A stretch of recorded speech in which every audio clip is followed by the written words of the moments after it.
যখন স্কেটিং করে বালির উপরে, তারপরে ঘোড়া ঘোড়া রাইড করে বালুর উপরে, এবং সেটা করার জন্য তারা দূর দূর থেকে মানুষ হাজার হাজার ডলার খরচ করে সেসবগুলো করতে পারে। এগুলো আসলে পরিকল্পিত প্ল্যানিংয়ের ব্যাপার। আমাদের পদ্মা চরে কিন্তু সুন্দর করে প্ল্যানিং করে আমাদের চরের শুধু চরের জীববৈচিত্র্য দেখানোর জন্য যদি আমরা কিছু চরে প্ল্যান্টেশন করি, যে প্ল্যান্টেশনগুলোতে আমরা হয়তো কিছু পাখি ব্যবস্থা মানে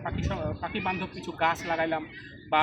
এরকম কিছু যেগুলো এই আমাদের চরে প্রচুর পরিমাণে এখনও প্রচুর খরগোশ আছে। তো এরকম কিছু কিছু জায়গা যেগুলো আমরা একদম সংরক্ষণ যদি করি এবং সংরক্ষণ করে ওইটাকে কিছুটা সাফারি পার্কের আদলে সংরক্ষণ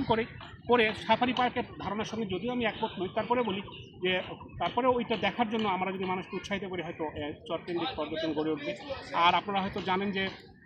পুরো রাজশাহী শহরের ঘেঁষা যে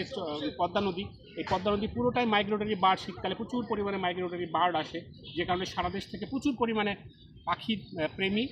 ফটোগ্রাফার বা প্রকৃতিপ্রেমী যারা তারা এই পাখি দেখার উদ্দেশ্যে কিন্তু রাজশাহীতে আসে, এবং এটার কারণে রাজশাহীতে কিন্তু একটা বার্ডিং পর্যটন তৈরি অলরেডি হয়ে গেছে ভিতরে ভিতরে, আমরা বুঝতে পারছি কিনা জানি না, কিন্তু যারা এটার সঙ্গে আমরা আছি তারা জানি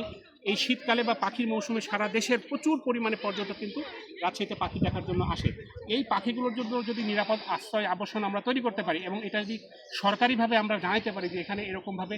এত কাছে থেকে পাখি দেখার সুব্যবস্থা আছে, তাহলে যে টাঙ্গুয়া হাওর বা আমাদের যে সমস্ত সিলেটের যে জিনিসগুলো অনেক প্রচলিত, তার থেকে কিন্তু রাজশাহীতে আমাদের